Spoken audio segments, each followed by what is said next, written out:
Eric Klinenberg, Going Solo, The Extraordinary Rise and Surprising Appeal of Living Alone.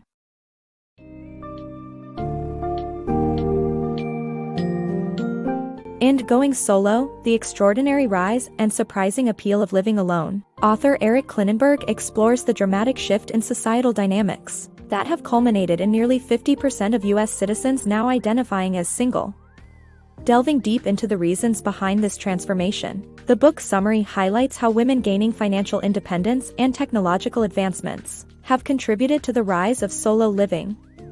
Readers will also discover how urbanization and the desire for personal autonomy have fueled the growth of singleton communities. This comprehensive examination of solo living will help readers understand why this phenomenon has gained traction and what potential benefits it offers.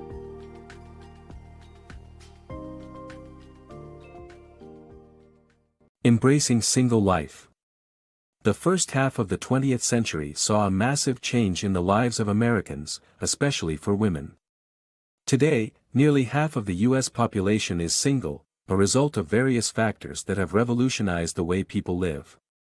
The most significant factor is women's entry into the workforce, which has increased exponentially from 18 million in 1950 to 66 million by 2000.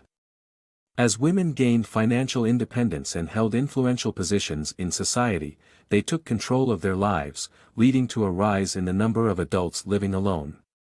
Technology has played a key role in this change as well. The advent of communication technologies, social media, and the internet has made people feel connected even when they are alone. Apart from these, shifting population patterns and urbanization have also contributed to the growing trend of single living.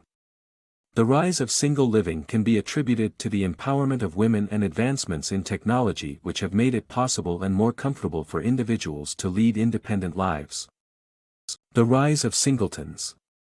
Over the past century, the allure of big cities has drawn people seeking independence and connectivity, introducing the concept of living alone. The Greenwich Village of the 1930s marked the beginning of this singleton culture, drawing residents to its narrow streets and social spaces, like Washington Square Park.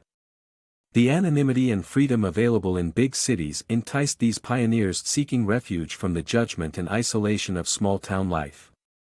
Today, young professionals join the ranks of singletons in these metropolises to advance their careers in competitive fields such as banking, law, and medicine.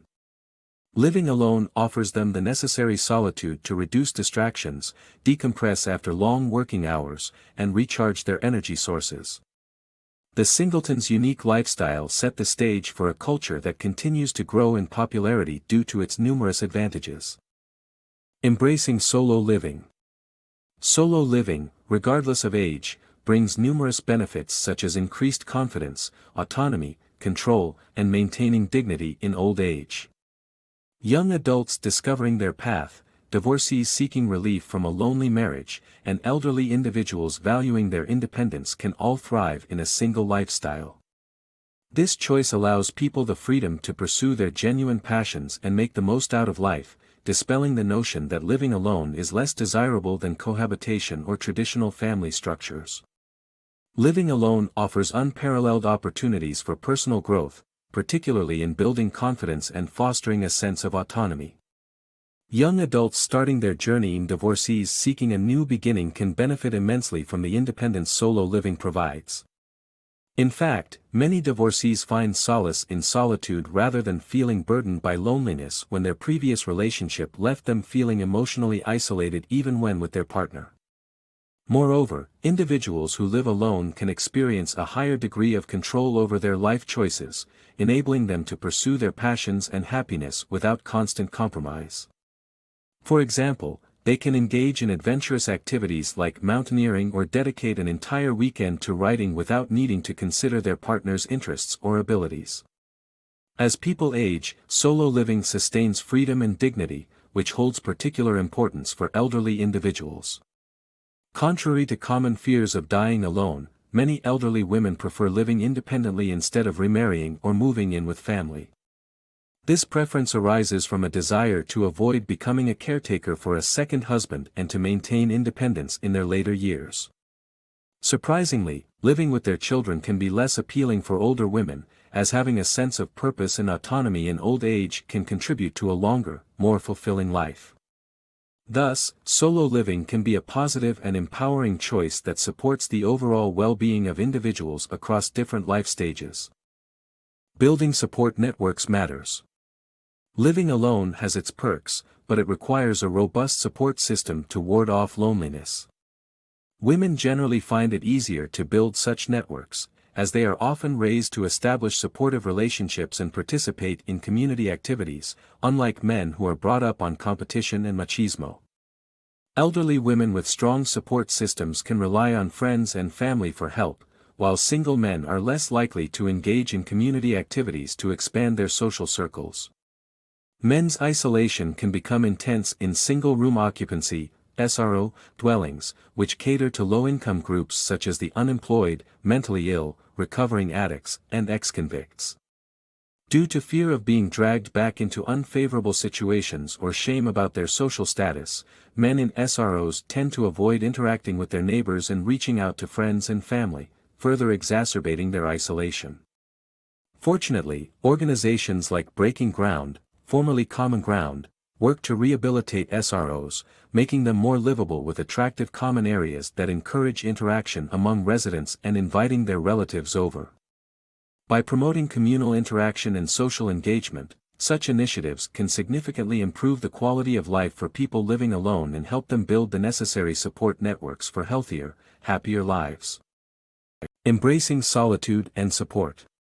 Living alone should not be seen as a permanent state, but as a phase that individuals experience in life.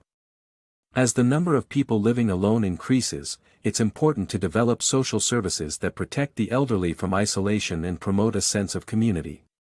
Taking inspiration from Sweden's social welfare system and cooperative housing projects, we can create environments that both support independence and encourage cooperation between residents. By making assisted living accessible to everyone and fostering a sense of community, we can create a happier, more fulfilled society for all. Living alone is not a permanent condition but a stage in one's life. However, as people increasingly live alone for extended periods, it's essential to encourage them to make the most of this experience. One way to achieve this is by developing social services to prevent the elderly from becoming isolated. Improving nursing homes is a critical aspect, as current for-profit institutions often employ underqualified staff, contributing to a sense of isolation among residents. To ensure everyone can enjoy quality living conditions, assisted living options should be accessible to all, not just the wealthy few. Such services provide independence while fostering a social atmosphere that significantly improves the elderly's quality and length of life. However, assisted living remains out of reach for most people in the U.S. Examining Sweden's approach to social welfare and living arrangements paves the way for an improved, inclusive living experience. With impressive social welfare services and public health care, Sweden provides a safety net for all individuals, regardless of whether they have family support. Furthermore, Sweden embraces the concept of cooperative housing projects, where people as young as 40 cohabitate with the elderly, ensuring a vibrant atmosphere for older residents while giving younger ones a sense of purpose. Swedish parents even register their children for state-run single-dwelling apartments, preparing them for independent living after high school. Ultimately, adopting Sweden's approach of individualized, supportive living conditions can help foster a happier and more fulfilled society for everyone.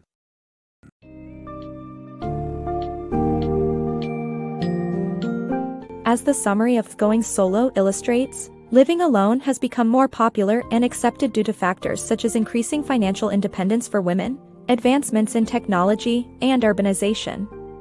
The book highlights the numerous benefits of solo living, including personal autonomy, confidence building, and maintaining dignity in old age. While social networks and support systems remain crucial for those living alone, Klinenberg suggests adopting measures like improved social services and assisted living facilities for all, similar to the Swedish model, could help make solo living an enjoyable and sustainable choice for individuals across the age spectrum.